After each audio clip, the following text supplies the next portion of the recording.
ومن أحسن قولا ممن دعا إلى الله وعمل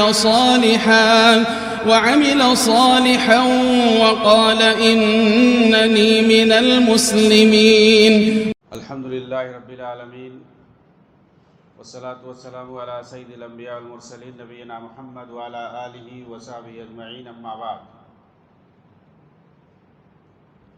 قال النبی صلی اللہ علیہ وسلم ان البیت الذی تقرأ فیہ سورۃ البقرہ ینفر منہ الشیطان. محترم سامعین اکرام، آپ کے سامنے میں نے ایک حدیث پڑھی ہے جس کے اندر اللہ کے رسول صلی اللہ علیہ وسلم فرماتے ہیں کہ جس کے گھر میں سورہ بقرہ کی تلاوت کی جاتی ہے اس گھر سے شیطان بھاگ جاتا ہے. سورہ بقرہ جیسا کہ معلوم ہے قرآن کریم کی سب سے طویل اور لمبی سورت ہے، تقریباً 2.5 پارے پر مشتمل ہے. سب سے بڑی سورت ہے یہ، اور یہ پوری سورت مدینہ کے اندر نازل ہوئی ہے. اس کی بڑی فضیلت آئی ہے. صحیح مسلم کے اندر ایک بڑی حدیث ہے جس کے اندر اللہ کے رسول صلی اللہ علیہ وسلم نے فرمایا ہے کہ یہ سورہ بقرہ اور آل عمران جو اس کے بعد تیسری سورت ہے، ان دونوں کو پڑھا کرو. اقرؤ الزہراوین، دونوں پھول جیسی صورتوں کو پڑھا کرو، کیونکہ یہ قیامت کی دن دونوں سائبان بن کر کے اپنے پڑھنے والوں کے اوپر چھا جائیں گی اور اپنے رب سے احتجاج کریں گی. یعنی یہ دونوں صورتیں قیامت کے دن شفاعت کریں گی، سفارشی بنیں گی اس بندے کے لیے جو دنیا کے اندر اسے پڑھتا ہوگا. تو سورہ بقرہ کی یہ فضیلت ہے. اور جیسا کہ ایک حدیث میں نے پڑھی کہ جس کے گھر میں یہ سورت پڑھی جاتی ہے اس گھر سے شیطان بھاگتے ہیں. تو اللہ تعالیٰ شیطان سے اس گھر کی حفاظت کرتا ہے جس کے گھر میں سورہ بقرہ کی تلاوت ہوتی ہے، اسی پڑھی جاتی ہے. اسی طریقے سورہ بقرہ کی جو آخری 2 آیتیں اس کے تعلق سے اللہ کے رسول نے فرمایا ہے کہ جو شخص رات میں سوتے وقت ان دونوں آیتوں کو پڑھے گا، آخری جو دونوں آیتیں ہیں آمن الرسول، تو وہ اس کے لیے کافی ہوں گی. سورہ بقرہ کی آخری دونوں آیتیں جو آدمی پڑھ کر کے سوئے گا آمن الرسول سے آخر تک، تو اس کے لیے وہ دونوں آیتیں کافی ہوں گی. اس کا مطلب یہ ہے کہ اسے رات میں کوئی چیز تکلیف پہنچائے گی نہیں، کوئی چیز تکلیف نہیں پہنچائے گی، اور اس کی حفاظت کے لیے وہ دونوں آیتیں کافی ہوں گی. اللہ رب العالمین اس کی رات بھر حفاظت فرمائے گا. تمام شر والی چیزوں سے، برائی والی چیزوں سے، تکلیف دینے والی چیزوں سے اللہ تعالیٰ اس شخص کی حفاظت فرمائے گا. تو سورہ بقرہ کی بڑی فضیلت ہے. اس کے اندر 1-2 نقطہ بتا کر میں اپنی بات ختم کروں گا. سورہ بقرہ چونکہ ایک طویل سورت ہے، مدینہ کے اندر نازل ہوئی ہے، اور سب سے زیادہ احکام اور فرائض اگر آپ دیکھیں گے تو اسی سورت کے اندر آپ کو ملیں گے. اس کے اندر زندگی گزارنے کے 3 تجربوں کا ذکر کیا گیا ہے اس سورت کے اندر. کیونکہ لمبی سورت ہے، پہلا جو زندگی گزارنے کا تجربہ بتایا گیا ہے وہ حضرت آدم علیہ السلام کا، اور آپ کی اہلیہ اور آپ کی نسل جو آپ کے ساتھ رہی ہے، کیسے آپ کو جنت سے نکالا گیا، دنیا میں آئے، کیسے رہے، اپنی اولاد، ان کی اولاد کا، ان کی بیوی کا پورا تذکرہ ہے، ان کے دونوں بیٹوں کا تذکرہ ہے، حابیل اور قابیل کا ذکر ہے. تو آپ دیکھیں گے اس میں کیسے جو ہے اللہ رب العالمین سے حضرت آدم علیہ السلام جڑے ہوتے ہیں، اور غلطی ہوتی ہے تو معافی مانگتے ہیں، اپنے رب سے بخشش کی دعا کرتے ہیں، اللہ تعالیٰ ان کی دعا کو قبول کرتا ہے. تو پورا کئی جگہ پر مختلف انداز میں حضرت آدم علیہ السلام کے واقعے کو بیان ہے، جس سے ہمیں یہ سبق ملتا ہے کہ انسان سے اگر غلطی ہو جائے تو وہ فوراً اللہ رب العالمین کی طرف رجوع کرے، اس سے معافی مانگے، اور یہ کہ اس دنیا کے اندر وہ آیا ہے عمل کے لیے آیا ہے، یہاں پر ہمیشہ رہنے کے لیے نہیں آیا ہے، اس کا اصل ٹھکانہ جو ہے وہ آخرت ہے، اس کو آخرت میں واپس جانا ہے وہاں پر، اور اس کی ابدی زندگی وہیں پر ہے، تو یہاں پر وہ عمل کرنے کے لیے آیا ہے۔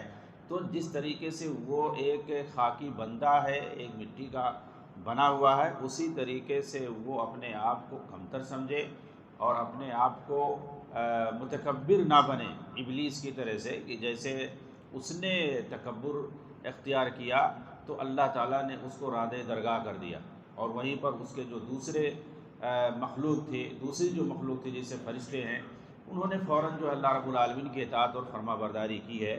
تو آدم علیہ السلام کا جو ذکر ہے، آپ کا جو پورا واقعہ ہے، اس سے ایک انسانی زندگی گزارنے کا ایک کامیاب تجربہ ہمارے سامنے آتا ہے۔ اس واقعے کو آپ پڑھیں گے تو بہترین اس سے ہمیں سبق ملے گا کہ ساتھ میں اور بھی ابلیس قسم کے لوگ بھی ہوتے ہیں، تو ان کے راستے پر ہمیں نہیں چلنا ہے، بلکہ آدم علیہ السلام نے جو طریقہ اختیار کیا ہے، آپ نے زندگی گزارنے کا جو بہتر اصول بتایا ہے، اس کے مطابق ہمیں اللہ رب العالمین سے ہمیشہ جڑ کر کے، اللہ تعالیٰ کو ہمیشہ یاد کر کے، آخرت کو مد نظر رکھ کر کے یہ زندگی گزارنی ہے، اور ایک متعینہ مدت تک یہاں رہنا ہے، اور اس کے بعد پھر یہاں سے چلے جانا ہے۔ یہ ایک مومن کا کامیاب تجربہ ہے۔ اس میں جو ہے اس صورت کے اندر ایک دوسرا بھی زندگی گزارنے کا تجربہ بتایا گیا ہے، وہ بنی اسرائیل کا ہے، موسیٰ علیہ السلام کے ساتھ جو بنی اسرائیل کا تجربہ رہا ہے، کہ کیسے وہ مصر میں جاتے ہیں اور وہاں فرعون کے سامنے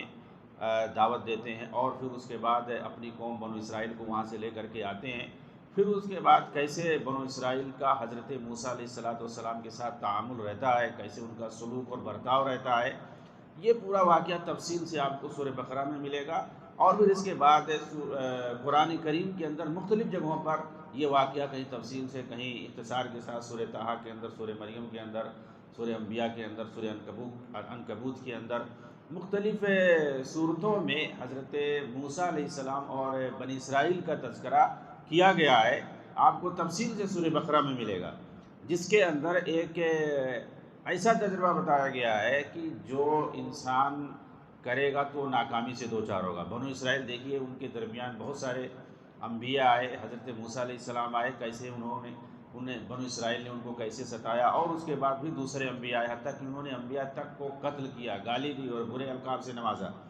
تو یہ سمجھ لیں کہ یہ ایک ناکام انسانی تجربہ ہے۔ تو گویا یہاں ہمیں یہ سبق ملتا ہے کہ بنو اسرائیل کی روش پر ہمیں نہیں چلنا چاہیے، کیونکہ وہ جو ہے صحیح قوم نہیں تھی، ان کے اندر تکبر تھا، ان کے اندر گھمنڈ تھا، اور ان کے اندر بد تہذیبی تھی، انبیاء تک کو جو ہے وہ برا بھلا کہتے تھے، اور اگر ان کے مقاصد پورے نہیں ہوتے تھے تو ان کو قتل بھی کر دیتے تھے۔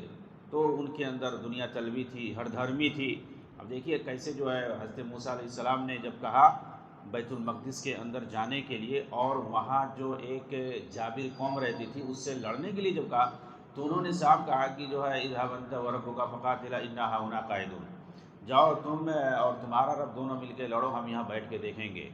اس طرح سے وہ اپنے نبی کو کیسے انہوں نے جھڑک دیا اور اس طرح سے جواب دیا، عین لڑائی کے موقع پر اس طرح کوئی جواب دے گا۔ آپ دیکھیں نبی صلی اللہ علیہ وسلم نے کیسے صحابہ کو تربیت دی تھی، کہ جب بدر کا واقعہ پیش آیا، وہ اچانک واقعہ پیش آیا تھا، تیاری کے ساتھ مدینہ سے نہیں گئے تھے، بلکہ دوسرے مقصد سے وہاں پر چند صحابہ کو لے کے اللہ کے رسول صلی اللہ علیہ وسلم نکلے ہوئے تھے۔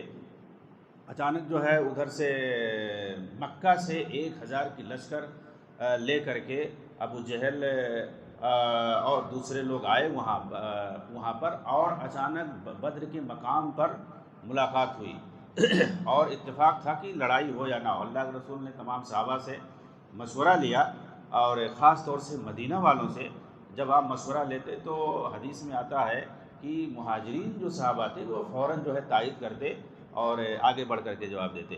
تو اللہ کے رسول بار بار پوچھتے، آپ کا ارادہ تھا کہ بھئی مدینہ والے کیا جواب دیتے ہیں، انصار بھی آپ کے ساتھ میں تھے۔ تو اس کے بعد بعض انصاری صحابہ نے کہا شاید آپ ہمیں مراد لے رہے ہیں، اللہ کے رسول ہمیں بنو اسرائیل کی طرح نہ سمجھیں، کہ انہوں نے کہا تھا حضرت موسیٰ سے، اپنے نبی سے، کہ تم جاؤ تمہارا رب لڑے ہم لوگ بیٹھ کے دیں گے. ہم ویسا نہیں کریں گے. آپ ہمیں اگر یہ جو دریائے بحر احمر ہے، ریڈ سی جو ہے، اس سے بھی آگے جانے کے لیے کہیں گے تو ہم دریا پار ہو کر کے جائیں گے آپ کے ساتھ. آپ جہاں کہیں گے آپ کے ساتھ ہم رہیں گے. ہم بنو اسرائیل کی طرح سے نہیں ہیں. تو بنو اسرائیل نے کیسے ستایا، اور آج بھی ان پر جو ہے لعنت ہے، اور قیامت تک ان کے اوپر لعنت اللہ کی طرف سے لکھ دی گئی ہے. قرآن کے اندر جگہ جگہ جو ہے ان کی فضیحت ہوئی ہے. آپ دیکھیں سورہ فاتحہ ہم بار بار پڑھتے ہیں، اس میں غیر المغضوب علیہم، یہ مغضوب علیہم جن پر اللہ کا غضب ہوا، لعنت ہوئی ہے، یہ وہی بنو اسرائیل مراد ہیں. کہ اللہ تعالیٰ گویا ہم پناہ مانگتے ہیں ہمیشہ سورہ فاتحہ کے ذریعے سے کہ اللہ تعالیٰ ہمیں ان کے راستے پر چلنے سے بچا. غیر المغضوب علیہم، ان کے راستے سے جن پر تیرا غضب ہوا. یہاں اشارہ ہے سیدھا، گویا یہاں پر نام بھی ان کا نہیں لیا گیا ہے. اشارہ ہے کہ جن پر تیرا غضب ہوا ہے ان کے راستے پر چلنے سے ہمیں بچا دو. تو جو انبیاء سے ٹکراتے ہوں، انبیاء سے لڑتے ہوں، انبیاء سے جھگڑا کرتے ہوں، حتیٰ کہ کون ہے اتنی بدبخت قوم ہوگی جو اپنے نبی اللہ رب العالمین بھیجے اور ان سے جو ہے ٹکرائے اور ان کو مارے، قتل کرے، اس طرح کے ان کو ستائے. اور واقعہ مشہور ہے کیسے جو ہے کپڑا لے کے بھاگ گئے لوگ. تو اور ان کی فضیحت کی. اس لیے جو ہے یہ واقعہ جو بتایا گیا یہ سبق لینے کے لیے، نصیحت حاصل کرنے کے لیے، جیسے کہ صحابہ نے نصیحت حاصل کی اور انہوں نے کہا کہ ہم ان کی روش پر چلنے والے نہیں ہیں جیسے بنو اسرائیل تھے. تو مسلمانوں کو گویا یہ تجربہ دکھایا گیا ہے تاکہ اس سے ہم سبق لیں اور اس طریقے سے اور اس روش سے اور اس انسانی تجربے سے ہم دور رہیں، کیونکہ یہ تجربہ صحیح نہیں ہے. اس طریقے کی زندگی نہیں گزارنی چاہیے. اس صورت کے اندر ایک تیسرا تجربہ بتایا گیا ہے، حضرت ابراہیم علیہ السلام کا واقعہ. حضرت ابراہیم علیہ السلام کا واقعہ بھی تفصیل سے بتایا گیا ہے کہ کیسے وہ عراق میں جہاں ایک بت پرست گھرانے میں پیدا ہوئے، وہاں سے ہجرت کر کے کیسے وہ بیت المقدس جاتے ہیں، وہاں سے مصر جاتے ہیں اور پھر اس کے بعد مکہ آتے ہیں. پوری تفصیل بتائی گئی ہے. اور کیسے جو ہے اسماعیل علیہ السلام کے ساتھ مل کر کے کھانے کباب بناتے ہیں اور کیسے دعا کرتے ہیں اپنی اولاد کے لیے، نماز قائم کرنا اور بت پرستی سے دور رہنا، شرک سے دور رہنا، اللہ تعالیٰ سے دعا کرتے ہیں. اور کیسے اللہ تعالیٰ سے دعا کرتے ہیں کہ میرے جو ہے خاندان میں اللہ تعالیٰ تو نبوت قائم کر دے. بہت ساری چیزیں. تو آپ جو ہے ابراہیم علیہ السلام کی زندگی سے سبق حاصل کر سکتے ہیں. یہ ایک کامیاب انسانی تجربہ ہے کہ ابراہیم علیہ السلام کے بعد آنے والے جتنے انبیاء اور جتنی قومیں ہیں قیامت تک کے لیے گویا سب کو حکم دیا گیا ہے کہ ان کے نقش قدم پر چلو. تو ابراہیم علیہ السلام کی زندگی جو تھی ایک قربانی والی زندگی تھی، اللہ کی راہ میں چلنے والی زندگی تھی، خالص اللہ کی راہ میں دین کے لیے، اللہ کی خاطر، آخرت کے لیے ان کی پوری زندگی عبارت ہے کہ کیسے انہوں نے اپنی پوری زندگی اپنے خاندان کے ساتھ، اپنی آل و اولاد کے ساتھ صرف اللہ کے لیے گزاری ہے، اور اپنی قوم کے لیے، اپنی اولاد کے لیے، اپنے لیے اور اپنے بعد میں آنے والی نسل کے لیے انہوں نے دعا کی ہے کہ اللہ تعالیٰ تو ان کی نسل میں، اسماعیل علیہ السلام کی نسل میں تو نبی بھیجنا. اللہ کے رسول صلی اللہ علیہ وسلم نے فرمایا انا دعوت ابی ابراہیم، میں اپنے دادا ابراہیم علیہ السلام کی دعوت کا نتیجہ ہوں جو مجھے بھیجا گیا ہے تمہارے اندر، عربوں کے اندر. کیونکہ عرب والے جو تھے یہ ابراہیم علیہ السلام کی دین پر ہونے کا دعویٰ کرتے تھے، کہتے تھے ہم دین حنیف پر ہیں، یعنی ابراہیم کے دین پر ہم ہیں. تو اللہ کے رسول کہتے تھے کہ بھائی تم دین ابراہیمی پر تو ہو، لیکن جیسے وہ عمل کرتے تھے، جو دین لے کر کے آئے تھے اس پر نہیں عمل کر رہے ہو، تم نے سب بگاڑ دیا ہے ساری چیزیں. تو میں اسی کی اصلاح کے لیے آیا ہوں، ابراہیم علیہ السلام ہی کی میں دعاؤں کا نتیجہ ہوں.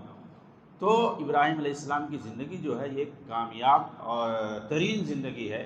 تو ابراہیم علیہ السلام کی سوانح کو، آپ کی بائیوگرافی کو قرآن کے ذریعے سے صرف پڑھ لیں. حدیثوں میں بہت تفصیل سے ابراہیم علیہ السلام کے بارے میں بتلایا گیا ہے، لیکن اگر ہم صرف قرآن کے بارے میں سورہ بقرہ کے علاوہ بھی دوسری صورتوں میں آپ کا ذکر ہے، لیکن صرف اگر سورہ بقرہ ہی میں جتنا بتایا گیا ہے ابراہیم علیہ السلام کے بارے میں اتنا ہی اگر ہم پڑھ لیں تو بہت کچھ ہمیں سیکھنے کو مل جائے گا. تو یہ تین تجربے انسانی زندگی کے اور زندگی گزارنے کے بتلائے گئے ہیں سورہ بقرہ میں. ایک تو آدم علیہ السلام کا اور مثال ہے، اور دوسری جو ہے بنو اسرائیل کا ہے، اور تیسرا جو ہے ابراہیم علیہ السلام کا ہے. تو اس میں دو جو زندگی ہے وہ کامیاب طریقہ بتایا گیا ہے، اور تیسرا جو ہے بیچ میں بنو اسرائیل کا ہے، گویا وہ ہمیں سبق لینے کے لیے ایک گویا ریمائنڈر کے طور پر تاکہ ہم جو ہے بھٹکے نہ، بلکہ یہ ان کے انجام کو دیکھ کر کے ایسی جو ہے ناکام زندگی سے ہمیں دور رہنا چاہیے، اور جو کامیاب زندگی حضرت آدم علیہ السلام کا گزارنے کا بتایا گیا ہے اور ابراہیم علیہ السلام کا جو طریقہ بتایا گیا ہے اس پر ہمیں چلنے کی ضرورت ہے۔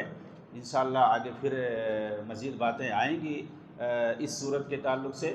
آج میں اسی پر اکتفا کرتا ہوں۔ وآخر دعوانا ان الحمدللہ رب العالمین، والسلام علیکم ورحمۃ اللہ وبرکاتہ۔